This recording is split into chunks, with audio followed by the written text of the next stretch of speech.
A Coreia do Norte volta a assustar o mundo. O país anunciou seu primeiro teste com uma bomba de hidrogênio. A notícia provocou uma reação imediata da comunidade internacional. Chefes de Estado questionam se o regime norte-coreano realmente produziu a arma mais letal já inventada pelo homem. Começamos o ano com um barulho excitante de uma bomba nuclear. Foi com essas palavras que o ditador norte-coreano Kim Jong-un assinou a permissão para o primeiro teste de uma bomba de hidrogênio no país. O anúncio oficial foi divulgado pela emissora de TV estatal, que comemorou o sucesso da operação. Um tremor de 5,1 graus alertou para atividades na região onde a Coreia do Norte realiza experimentos nucleares. O terremoto teria sido provocado pela explosão no subsolo. Este pode ser o quarto teste com bombas nucleares no país desde 2006. Só que dessa vez o governo norte-coreano alega ter usado uma arma bem mais destrutiva, o que significaria um avanço no domínio da tecnologia nuclear. A bomba de hidrogênio é centenas de vezes mais poderosa que as atômicas que devastaram Hiroshima e Nagasaki. Nós, japoneses, já sofremos com as consequências dessas armas. Não deixo de pensar na catástrofe que ela poderia causar, diz o homem. Mas para esse especialista em política norte-coreana, não é preciso temer uma ação efetiva. Trata-se de uma ameaça política, uma forma do regime mostrar poder, tanto internamente quanto para as outras nações do mundo, diz Kazuhiro Araki. O anúncio do novo teste nuclear pela ditadura norte-coreana provocou uma reação imediata dos inimigos asiáticos. A Coreia do Sul elevou o alerta de segurança de suas tropas. Aqui no Japão não foi diferente. O primeiro-ministro Shinzo Abe disse que o experimento é uma ameaça direta à segurança japonesa. Os aliados, China e Rússia, também reprovaram a ação de Pyongyang. Nos Estados Unidos, a Organização das Nações Unidas convocou uma reunião de emergência do Conselho de Segurança, como mostra a correspondente Heloísa Vilela. O mundo inteiro está chocado, disse o secretário-geral. Para o presidente do Conselho, a ação é uma clara ameaça à paz. Enquanto a ONU discute possíveis sanções contra a Coreia do Norte, em Washington, o Departamento de Estado americano chamou o teste de provocação e prometeu resposta, apesar de não acreditar que o país tenha realmente detonado uma bomba de hidrogênio. Os Estados Unidos acham que a Coreia do Norte está blefando. Para a Casa Branca, não existem provas de que o país asiático testou de fato uma arma tão letal. A confirmação do tipo de artefato usado no experimento deve demorar dias. A porta-voz da União Europeia disse que se o teste for confirmado, ele representa uma grave violação do compromisso que a Coreia do Norte assumiu com a comunidade internacional. Você vai ver a seguir, os chineses fazem um desmonte no time do Corinthians. E ainda nessa edição, na série especial, fomos até Lisboa conhecer os segredos das padarias portuguesas. Dos times brasileiros, o Corinthians é o que mais tem perdido jogadores para o exterior. O alvo dos clubes estrangeiros é o meio de campo, destaque no último Campeonato Brasileiro. A temporada mal começou e o atual campeão brasileiro já enfrenta um adversário poderoso, rico. O futebol chinês já levou metade do meio campo do Corinthians. Jadson tinha acertado com o Tianjian Quanjian no fim da última temporada. Renato Augusto acabou de acertar R$2 milhões por mês de salário com o Beijing Guan e confirmou hoje a saída. Depois que chega uma proposta realmente que é irrecusável, aí eu começo a pensar um pouco mais atrás. Eu sou um cara com um histórico muito grande de lesões, então você já começa a pensar, tô tendo uma oportunidade ímpar. Elias e Ralf podem ter o mesmo destino. O negócio da China para os jogadores pode até fazer bem para os cofres do clube, mas causa dor de cabeça aos torcedores. Os 4 principais jogadores do meio de campo do Corinthians marcaram 24 gols no Brasileirão do ano passado. Substituí-los e manter o alto nível vai dar trabalho para o técnico Tite. Marlone chegou para compensar o Rapa no meio campo. E Pato, que na última temporada esteve no São Paulo, será a solução caseira contra o assédio que vem do outro lado do mundo. Quem vai deixa um conselho pro atacante que fica se dar bem com a torcida. Dá carrinho, cara. Briga. Vai sujar o short, corre, acaba o jogo com cãibra. O torcedor quer ver isso. E você, o que acha do desmonte do Corinthians e quem o time deveria contratar? Dê a sua opinião no portal r7.com. O Comitê de Ética da FIFA prorrogou a suspensão do secretário-geral Jerome Valcke por mais 45 dias. Valcke, acusado de irregularidades na venda de ingressos para a Copa do Mundo no Brasil, já estava suspenso há 3 meses. Ele seguirá longe da FIFA até o julgamento final. Investigadores recomendaram que Valcke seja banido do futebol por 9 anos. Hoje, também o presidente da CONCACAF e vice-presidente da FIFA, Alfredo Avic, concordou em ser extraditado para os Estados Unidos. Preso em dezembro, na Suíça, ele é acusado de receber propinas na venda de direitos de marketing de torneios na América Latina. A seguir, a ambulância abandona paciente na calçada porque não achou vaga em hospital de São Paulo. E também na nossa série especial, a tradição dos portugueses nas padarias do Brasil.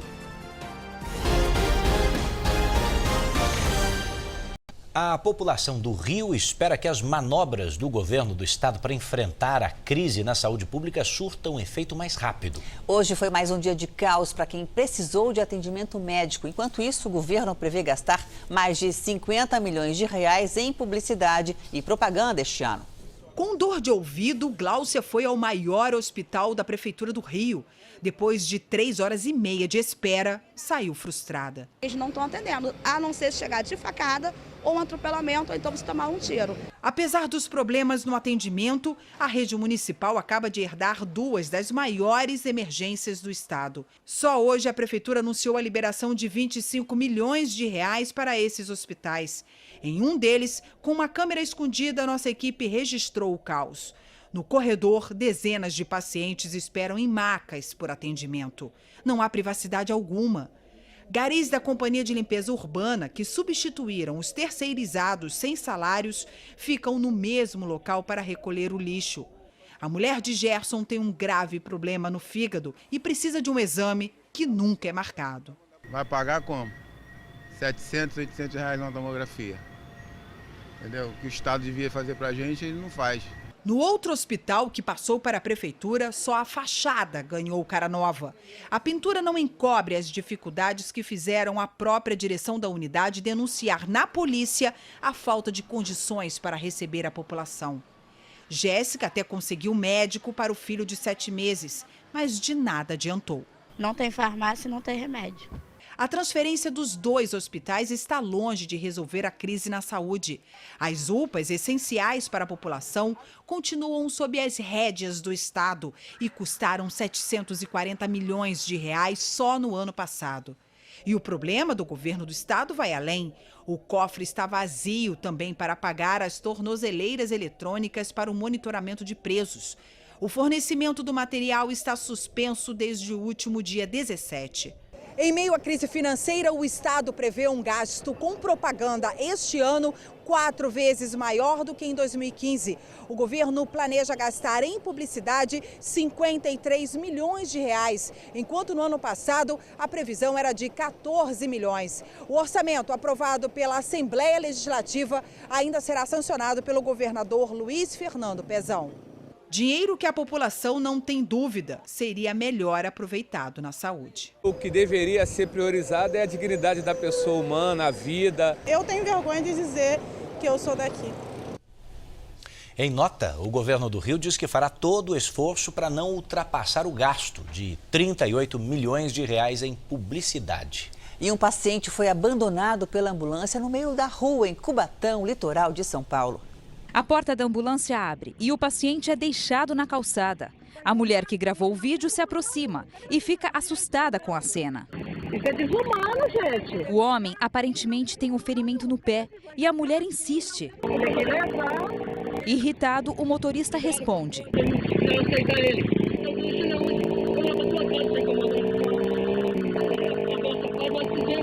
O posto de saúde, que segundo o motorista da ambulância não teria vaga para o paciente, é esse aqui.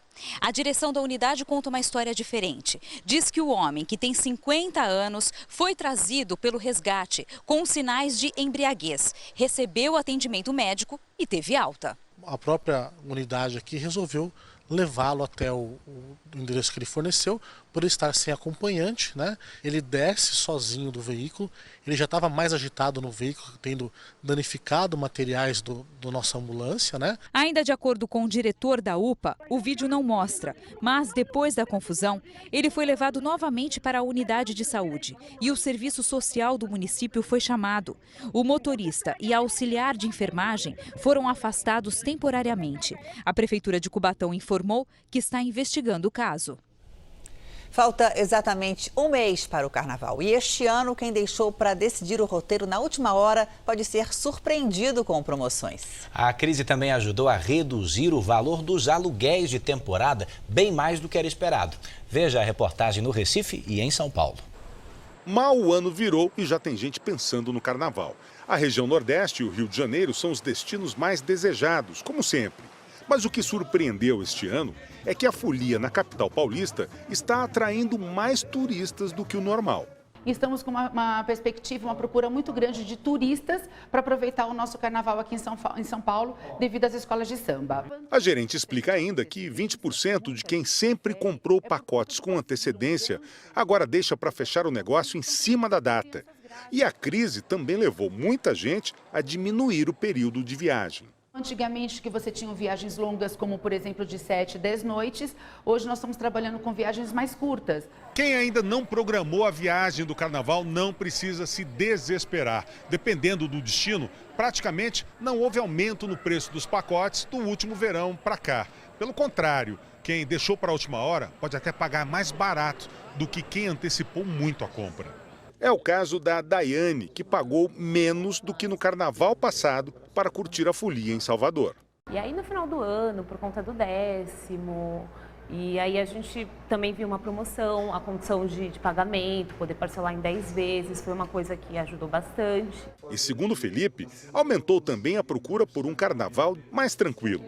Ele organiza viagens para o interior. A data do carnaval está próxima do Réveillon. Então o pessoal ficou um pouco apertado e o carnaval de Socorro está bem mais barato do que os tradicionais. Já em Olinda, um dos roteiros favoritos para o carnaval, as oportunidades estão no valor dos aluguéis de temporada, como mostra o repórter Jairo Bastos.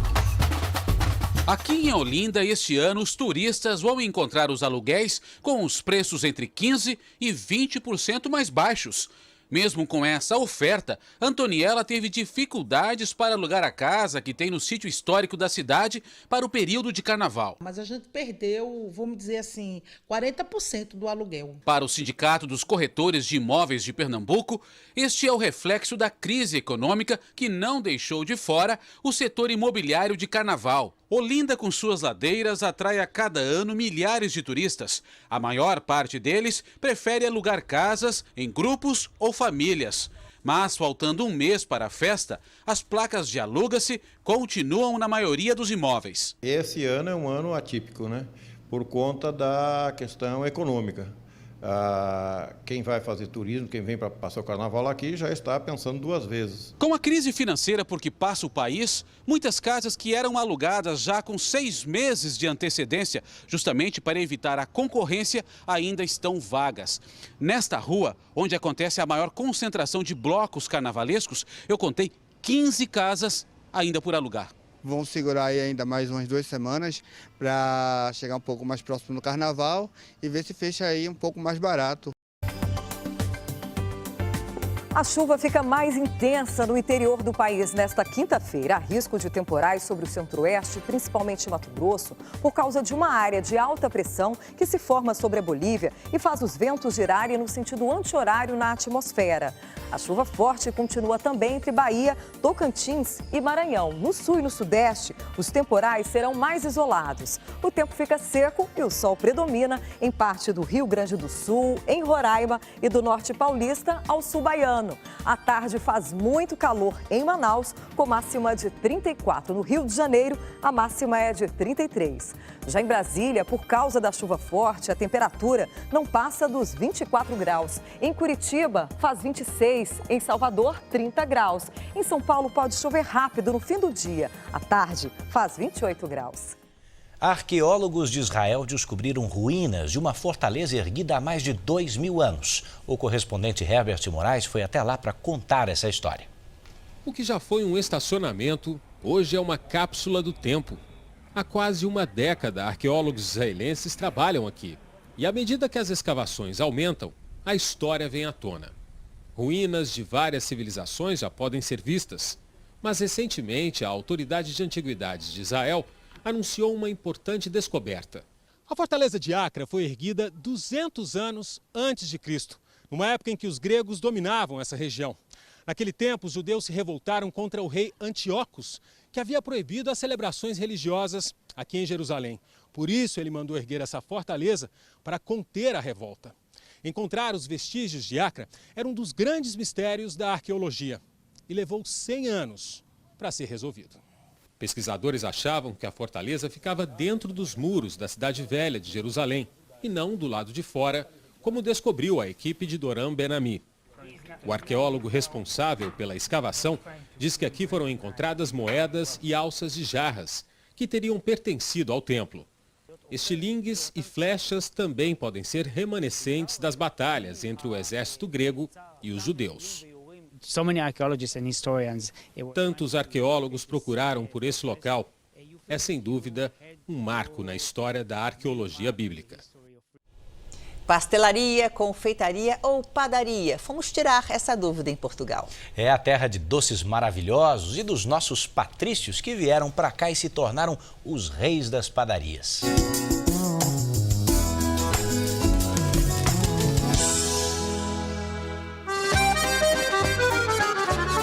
Recantos pitorescos, vistas inesperadas. Debruçada sobre o Rio Tejo, a velha capital portuguesa conquista o visitante. Com uma luz quente que domina o horizonte mesmo no inverno. Mas Lisboa também encanta pelos sabores que oferece. No Brasil, a gente costuma associar a cozinha portuguesa a dois alimentos principalmente. Primeiro, o bacalhau e depois o pãozinho, que é produzido nas padarias comandadas pelos lusitanos. E não é que aqui, bem no centro de Lisboa, a gente descobriu uma esquina onde essas duas tradições se encontram. Nós estamos na Rua dos Bacalhoeiros, com seus restaurantes, casarões tradicionais, bem na esquina com Rua da Padaria. Um passeio aqui por essa região antiga, conhecida como Baixa, ajuda a entender um pouco da tradição portuguesa na arte de produzir um bom pãozinho. Vamos lá? Para descobrir Portugal, é preciso percorrer essas vitrines abrindo bem os olhos, sentindo os aromas, provocando o paladar. É o que fazem tantos turistas por aqui. E se ainda precisar, o Miguel dá um empurrãozinho a mais. Delícia, delícia, assim você me mata. Ai, se eu te pego, ai, se eu te pego. O Miguel trabalha como garçom na Casa Brasileira, uma confeitaria na Rua Augusta, no coração de Lisboa. Escuta, você é garçom ou é cantor? Eu sou as duas coisas. Eu dou um sorriso ao cliente porque ele é que me paga o ordenado. Canto para ele. Não quebro a taxa de canto. Mas o cliente é que nos paga o ordenado. E pode por aí, meu. Mas se está mesmo, não vou cobrar nada. Malandro é malandro, mané, mané. Diga lá que não é. Aproveitando a simpatia, eu peço para ele explicar. As confeitarias em Lisboa seriam o equivalente às padarias no Brasil? Parece que é isso mesmo. As pessoas encostam ali, tomam um cafezinho. Tem a barrazinha, toma o seu cafezinho, o seu bolo, de manhã, à tarde no almoço, o almoço e o lanchinho. Lanchinho. É que nem no Brasil, é tudo inho. Lanchinho, isto é tudo cafezinho, cariocazinho. Bem perto dali, outra confeitaria. Está no mesmo ponto, na Praça do Rossio, desde 1829. pães e doces maravilhosos, que aqui eles chamam de pastéis. Mas vende-se também o pão salgado. Aqui na parte mais alta de Lisboa, a gente encontrou uma padaria mais tradicional, daquelas de bairro mesmo, onde o povo vem comprar o seu pãozinho de manhã, tomar um café no balcão, igual no Brasil. Só que aqui é padaria e pastelaria por causa dos doces portugueses. Agora, o que chama a atenção mesmo é a arquitetura. Olha só que lindo. Segundo os proprietários, o estabelecimento está aqui há mais de 200 anos. Parece um templo feito para o pão. Quem trabalha aqui tem um orgulho danado de fabricar e vender pão. E tem mais turistas ou vem assim o povo daqui mesmo do bairro? Vem tudo, vem do bairro, vem tudo, isso é a altura deles. É famoso, ficou famoso? Vem ver, fazer bonito. Bonito, né? A senhora gosta de trabalhar aqui? Gosto sempre. Essa devoção explica por que os portugueses dominaram a arte do pãozinho também no Brasil. Levaram na bagagem séculos de experiência. De Portugal, viajamos para a zona leste de São Paulo. Nem parece, mas o seu Alfredo já beira os 80 anos. Ele nasceu numa pequena aldeia perto de Coimbra e desde 1958 está no mesmo ponto, no bairro da Moca. Jamais eu imaginaria que 57 anos depois eu estaria aqui. Na mesma esquina em São Paulo? Na mesma esquina. Fazendo basicamente a mesma coisa. Graças a Deus, fazendo a mesma coisa. Aqui o sócio e aqui o outro sócio que era meu irmão. Que faleceu também. Esse aqui era o entregador de leite. Era o leiteiro, tinha essa figura, leiteiro, né? Era um leiteiro. Aqui era o pão que se vendia. Aqui era filão. O filão era aquele pão comprido, assim. Comprido, Seu Alfredo conhece cada família que passa por aqui todos os dias. Muita gente começou a comprar pão na época da caderneta. Tudo era anotado e não havia problema nenhum. Era tudo marcado a lápis, não havia esferográfica, só tinha caneta tinteiro. Nunca percebemos que alguém apagasse os valores e trocasse por valores menores. Nunca. Este jornalista escreveu um livro sobre a história do pão no mundo e no Brasil. Há um trecho só para explicar por que os portugueses se tornaram os reis do pãozinho.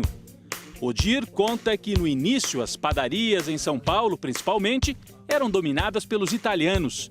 Só que eles faziam um pão com a casca dura demais para o gosto brasileiro.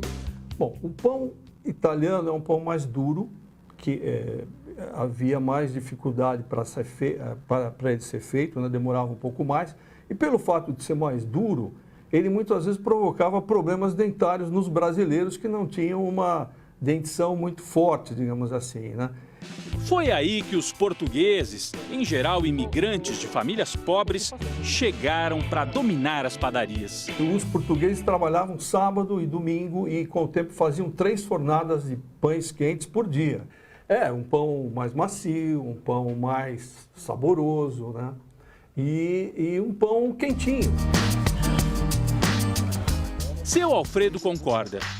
Nos primeiros anos, ele abria a padaria às 4 da manhã, porque as mulheres vinham até aqui buscar pão e mantimentos para preparar as marmitas que os maridos operários levariam para as fábricas. Só agora é que ele passou a bola para a geração mais nova. Ainda assim, vem todos os dias acompanhar o negócio que ajudou a criar. Aqui se fala de futebol, aqui se fala de política. Aqui se fala de muita coisa, principalmente no fim de semana que a turma tem mais tempo. E aí até compra um pãozinho também, né? Até compra um pãozinho, até toma café e... Foi o pão que deu sustento para ele criar os filhos. E é o pão que permite a ele, todos os anos, visitar a terrinha do outro lado do Atlântico. Se no Brasil o pão virou negócio de português, em Lisboa, o brasileiro Denis descobriu a sua vocação: vender pães e pastéis. Ele caminha pela Praça do Comércio, nos mostra a arquitetura grandiosa e diz que continua apaixonado pela cidade em que chegou há 20 anos para trabalhar em cafés e restaurantes.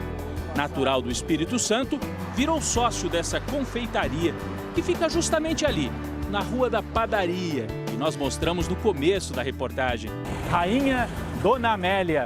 Estou vendo que vende pãozinho, mas vende principalmente doces. pastéis, que são especialidade portuguesa e não tem nada a ver com os pastéis de feira que a gente come no Brasil. A gente entra e conversa primeiro com o gerente. Simpático, ele explica que a maior atração entre os doces é o bolo Dona Amélia, uma tradição que vem da Ilha dos Açores. Farinha de milho. Farinha de milho, melaço de cana, canela e especiarias, nas quais se destaca a noz moscada e outras.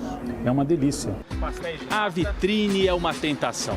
Está lotada de pães de todos os tipos. O negócio deu certo e o brasileiro Denis já está abrindo filiais em Lisboa. A história dele parece com a do seu Alfredo, português lá da Moca. Só muda a geografia. Tipo uma inversão da história. Quer dizer, o brasileiro padeiro em Portugal. Exatamente. O trabalho aqui também começa muito cedo. Abrimos aqui a volta das 4 horas da manhã. E começa o trabalho. Trabalho para fazer esses pães todos, né? E os bolos todos que temos na montra. Mas será que na padaria dele em Lisboa, alguém pede pão na chapa? Não pedem. Mas costumam pedir muito misto quente. No caso, nossa tosta mista. Ele já fala até com sotaque lisboeta. Mas de algumas coisas, Denis sente falta. Por mais deliciosa que seja a pastelaria portuguesa, pastel para ele continua a ser aquele bem brasileiro, de preferência comprado numa barraca de feira. Pastel de vento com caldo de cana.